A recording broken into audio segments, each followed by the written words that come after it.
America president Trump యాంటిఫాను major terrorist ఆర్గనైజేషన్గా designate చేశారు, ప్రకటించారు.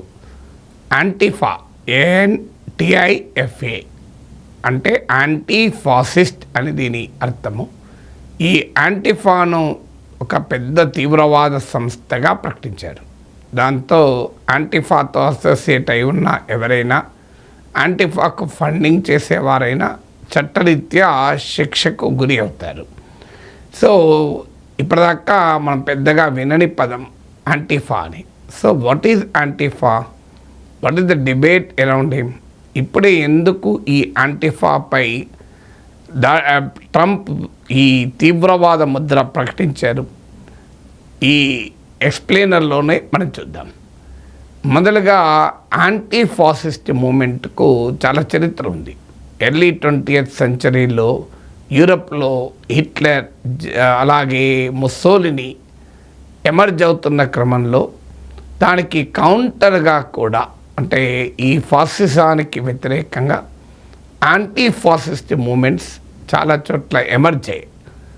అలాగే అమెరికాలో రేసిజానికి వ్యతిరేకంగా, జాత్యహంకారానికి వ్యతిరేకంగా యాంటీ రేసిస్ట్ మూమెంట్స్ కూడా మొదలయ్యాయి. సో ఈ యాంటిఫా జెనసిస్ అక్కడ ఉంది. అంటే యూరోప్లో ఉన్న యాంటీ ఫాసిస్ట్ మూమెంట్స్ అలాగే అమెరికాలో ఉన్న యాంటీ రేసిస్ట్ మూమెంట్స్ నుంచి యాంటిఫా ఎమర్జ్ అయింది. ట్రంప్ వాదన ఏంటంటే యాంటిఫా ఒక వైలెంట్ ఆర్గనైజేషను, చాలా హింసాత్మకమైన చర్యలకు పాల్పడుతుంది. ఇది లెఫ్ట్ ఎక్స్ట్రీమిస్ట్, రాడికల్ లెఫ్ట్, అనార్కిస్టులు ఇందులో ఉన్నారు. అందువల్ల ఇది దేశ భద్రతకు ప్రమాదకరము అన్నది ట్రంప్ వాదన. ఈ వాదన కొత్తేమీ కాదు. వాస్తవంగా ట్రంప్ ఫస్ట్ టర్మ్లో కూడా యాంటిఫాను బ్యాన్ చేస్తానంటూ హెచ్చరికలు కూడా జారీ చేశాడు.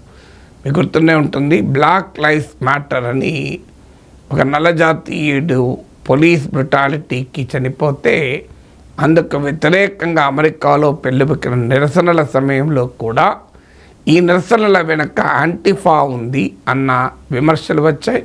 అప్పుడే ట్రంప్ ఈ యాంటిఫాను నేను నిషేధిస్తాను, దీన్ని టెర్రరిస్ట్ ఆర్గనైజేషన్గా ప్రకటిస్తానని కూడా అన్నాడు. కానీ ఇప్పుడు ప్రత్యేకంగా ఈ చర్య తీసుకోవటానికి కూడా కారణం ఉంది, కాంటెక్స్ట్ ఉంది. ఇటీవల మనం మాట్లాడుకున్న చార్లీ కిర్క్, ఇతను conservative, 31 years young conservative voice, చాలా బలమైన voice, make America great again lobby, conservative Republican ఐడియాలజీని యూత్లో చాలా ఎఫెక్టివ్గా తీసుకెళ్తున్నటువంటి వ్యక్తి. వాస్తవంగా యాంటిఫా ఐడియాలజీ కూడా యూత్లోనే ఎక్కువ దానికి పెనట్రేషన్ ఉంది. సో చార్లీ కిర్క్ను ఒక 22 years యంగ్ బాయ్ చంపేశాడు. సో అది కూడా ఒక యూనివర్సిటీలో మాట్లాడుతున్నప్పుడు మాస్ షూటింగ్స్ పై ప్రశ్న అడిగితే దానికి సమాధానం ఇస్తున్న సమయంలో షూట్ అయ్యాడు. సో చార్లీ కిర్క్ గన్ లాబీకి అనుకూలము, వైట్ రేసిస్ట్ ఐడియాలజీకి అనుకూలము, గ్రేట్ రిప్లేస్మెంట్ థియరీ, అమెరికా నుంచి యూకే వరకు ఇప్పుడు ప్రతిపాదించబడుతున్న గ్రేట్ రిప్లేస్మెంట్ థియరీని సమర్థిస్తారు. అంటే నాన్ వైట్ పాపులేషన్ దాటిపోతున్నారు అన్నది ఈ ఐడియాలజీకి మూలం. ట్రంప్కు అనుకూలంగా పెద్ద ఎత్తున యంగ్ పీపుల్ను మొబిలైజ్ చేయడంలో కూడా చార్లీ కిర్క్ కీలక పాత్ర పోషించాడు. ఎందుకంటే సహజంగా యంగ్ పీపుల్ ఆర్ కన్జర్వేటివ్గా ఉండరు. కన్జర్వేటివ్ రిపబ్లికన్ ఐడియాలజీకి యూత్లో అంత పాపులారిటీ ఉండదు. మీకు ఏజ్ రీత్యా చూస్తే, డెమోగ్రఫీ రీత్యా చూస్తే older Americans, white Americans, upper class Americans, కాస్త బెటర్ ఎకనామిక్ సిచ్యువేషన్ ఉన్నవారు రిపబ్లికన్ పార్టీలో ఉంటారు, కన్జర్వేటివ్ రిపబ్లికన్లో ఉంటారు కోర్ గ్రూప్గా. అఫ్కోర్స్ ఇటీవల కాలంలో చాలా మార్పులు వస్తున్నాయి. ఇందుకు భిన్నంగా working class, minorities, ethnic minorities, lower స్ట్రేటాలు ఉన్న వాళ్ళు డెమోక్రటిక్ పార్టీలో ఉంటారు. ఈ డివిజన్ కాస్త బ్లర్ అవుతుంది ఇటీవల కాలంలో, బట్ స్టిల్ కోర్ గ్రూప్ ఇది ఉంటుంది. సో అందువల్ల యూత్లో రాడికల్ ప్రోగ్రెసివ్ లెఫ్ట్ ఐడియాలజీలకు బాగా ప్రాబల్యం ఉంది అనేది ట్రంప్ వాదన. సో అందుకు కౌంటర్గా Charlie Kirk conservative Republican phenomenon వచ్చింది. సో ఈ ఫినామినన్ వాస్తవంగా చర్చ్ స్టేట్ మధ్య డివైడ్ ఉండాలి అనే సెక్యులర్ ప్రిన్సిపల్కి వ్యతిరేకం. అమెరికా నాన్ వైట్స్ నుంచి పెద్ద ప్రమాదాన్ని ఎదుర్కొంటోంది. ఇదొక దేశానికి వ్యతిరేకంగా కుట్ర, వైట్ డామినేషన్ను తగ్గిస్తుంది. ఇవన్నీ చార్లీ కిర్క్ పెద్ద ఎత్తున ఈ మీకు టర్నింగ్ పాయింట్ యుఎస్ఏ అనే సంస్థను పెట్టి ప్రచారంలోకి తీసుకొచ్చారు. సో ఈ చార్లీ కిర్క్ను చంపిన ఆ యంగ్ పర్సన్ యాంటిఫా ఐడియాలజీని రిజెంబుల్ చేసేటువంటి మెసేజెస్ను పంపాడు. అందువల్ల చార్లీ కిర్క్ హత్య వెనకాల కూడా యాంటిఫా ఉందా అనేది అనుమానం.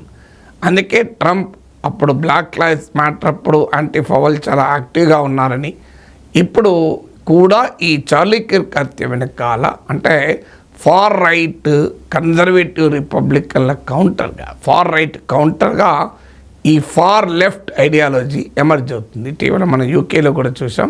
ఫార్ రైట్ గ్రూప్స్ పెద్ద ఎత్తున ఆడ ర్యాలీ కూడా జరిపాయి. దానికి ఆల్టర్నేట్ ఫర్ జర్మనీ అని జర్మనీలో ఉన్న far right group, Elon Musk, ఫ్రాన్స్లో ఉన్న ఫార్ రైట్ గ్రూప్స్ వీళ్ళందరూ కూడా హాజరయ్యారు.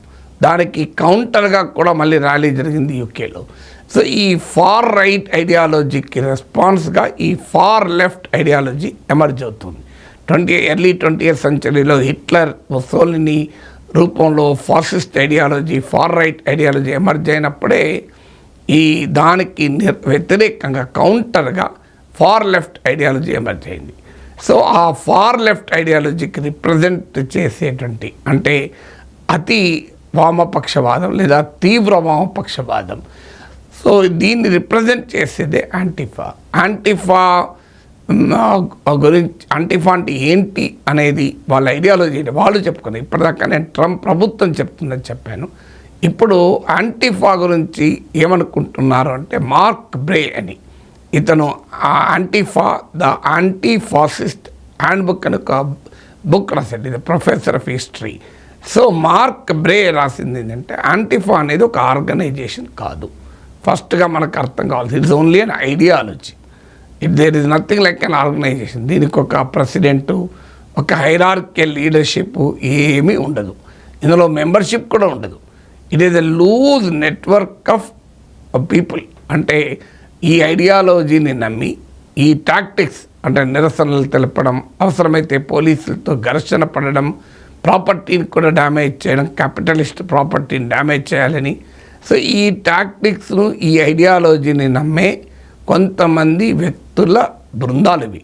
సో ఆర్గనైజేషన్ కాదు, ఇవి చాలా స్మాల్ సైజ్ బృందాలుగా ఉంటాయి. తమ ఐడియాలజీని కూడా సోషల్ మీడియా ద్వారా ఎక్కువ ప్రాపగేట్ చేసుకుంటారు. నెట్వర్క్ అవ్వడం కూడా సోషల్ మీడియా ద్వారా నెట్వర్క్ అవుతారు.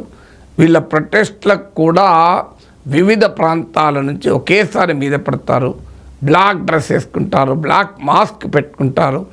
అందువల్ల వారి యాక్టివిటీస్ అన్నీ కూడా చాలా సీక్రెట్గా జరుగుతూ ఉంటాయి.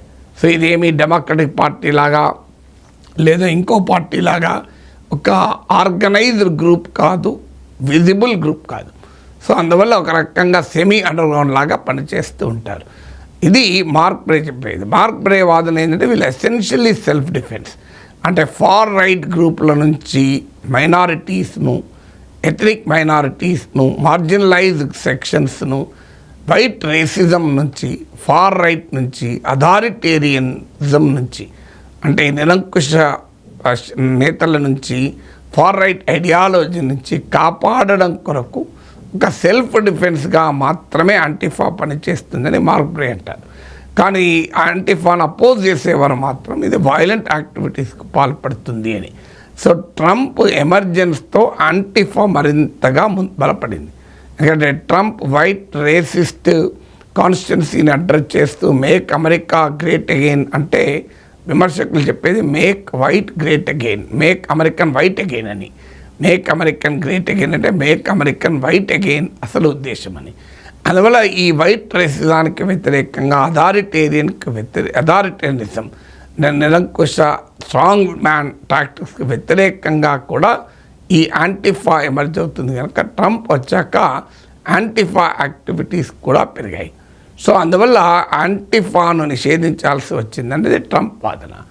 అయితే చాలామంది డెమోక్రట్లు కూడా భావించింది, డెమోక్రట్లు కూడా యాంటిఫా యాక్టివిటీస్ని వ్యతిరేకించే వాళ్ళకి కూడా ఉన్నారు. ఇప్పుడు హౌస్ స్పీకర్గా పనిచేసిన నాన్సీ పెలాసీ అనే లాంటి వాళ్ళు యాంటిఫా యాక్టివిస్టులను ప్రాసిక్యూట్ చేయాలని కూడా వాదించారు. అంటే కేవలం రిపబ్లికన్లే కాదు, డెమోక్రట్లో కూడా ఈ యాంటిఫాను వ్యతిరేకించేవారు ఉన్నారు.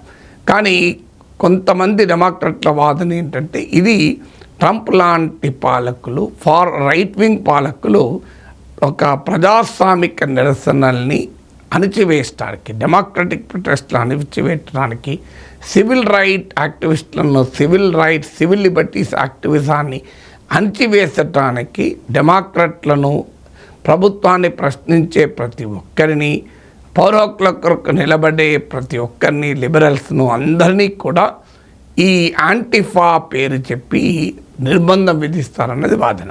ఇప్పుడు మన దగ్గర కూడా నీకు కాంగ్రెస్ పార్టీతో సహా బీజేపీని వ్యతిరేకించే రాజకీయ పార్టీల వాళ్ళు, బీజేపీని వ్యతిరేకించే జర్నలిస్టులైనా, మేధావులైనా, యాక్టివిస్టులైనా అందరినీ కూడా ఒకే కట్టకట్టి అర్బన్ నక్సలైట్స్ అంటారు. సో నక్సలిజాన్ని వ్యతిరేకించే వాళ్ళకు కూడా అర్బన్ నక్సలైట్ అంటారు. సో అర్బన్ నక్సలైట్ అనే ఒక ట్యాగ్ విధిస్తారు. ఇప్పుడు రాహుల్ గాంధీని కూడా బీజేపీ చెప్పేది అర్బన్ నక్సలైట్ అని. సో ఇదే ట్రెండ్ మీకు అమెరికాలో కూడా కనబడుతుంది, అదే ట్రెండ్. అక్కడ కూడా ఎవరైనా రిపబ్లికన్ ఐడియాలజీని వ్యతిరేకిస్తే, రైట్ వింగ్ ఐడియాలజీని వ్యతిరేకిస్తే, యాంటీ ఎస్టాబ్లిష్మెంట్గా క్వశ్చన్ వేస్తే, ప్రభుత్వాన్ని ప్రశ్నిస్తే, పౌర హక్కుల గురించి మాట్లాడితే వాళ్ళను యాంటిఫా సింపథైజర్స్గా ప్రకటించి వాళ్ళపైన చర్యలు తీసుకోవడానికి ఇది ఉపయోగపడుతుంది.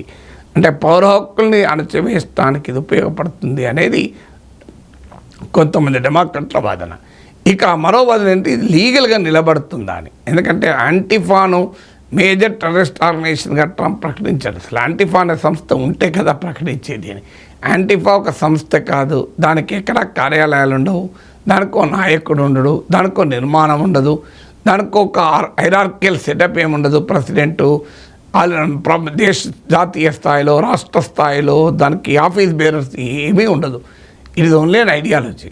So you can kill an organisation. How can you kill an ideology?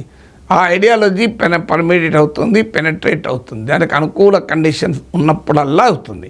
అంటే ఫార్ రైట్ టెండెన్సీస్ పెరిగినప్పుడు, హైలీ కన్జర్వేటివ్ ఐడియాలజీస్ పెరిగినప్పుడు, నేషనలిజం పేరిట రేసిజాన్ని ప్రమోట్ చేసినప్పుడు, నేషనలిజం పేరిట మైనారిటీల పైన అటాక్ జరిగినప్పుడు, మార్జినలైజ్ కమ్యూనిటీ పైన అటాక్ జరిగినప్పుడల్లా యాంటిఫా ఎమర్జ్ అవుతూ, యాంటిఫా బలపడుతూ వస్తుంది. అందువల్ల ఇట్స్ అన్ ఐడియాలజీ కనుక దాన్ని ఎలా నిషేధించగలం, మనుషుల్లో ఉండేదాన్ని, మనిషి మెదళ్ళలో మనసుల్లో ఉండేదాన్ని అనేది విమర్శకుల వాదన. ఎందుకంటే అదొక వెరీ లూజ్ నెట్వర్క్, కొంతమంది వ్యక్తుల నెట్వర్క్ అది. సో అందువల్ల దానికి ఏ రకమైన ఫార్మల్ స్ట్రక్చర్ లేనప్పుడు అది కాన్స్టిట్యూషనల్గా ఎలా పాసిబుల్, లీగల్గా ఎలా పాసిబుల్, ప్రాక్టికల్గా ఎలా పాసిబుల్ అన్న ప్రశ్నలు ఎదురవుతున్నాయి.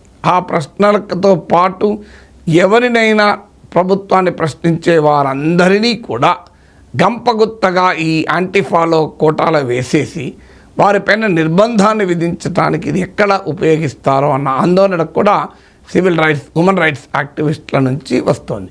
అంటే యాక్టివిజాన్ని, డెమోక్రసీలో ఉండే యాక్టివిజాన్ని, డిసెంట్ను క్రిమినలైజ్ చేయడానికి దీన్ని యాంటిఫాపై బ్యాన్ను ఉపయోగించుకుంటారన్న ఆందోళన కూడా వ్యక్తమవుతుంది.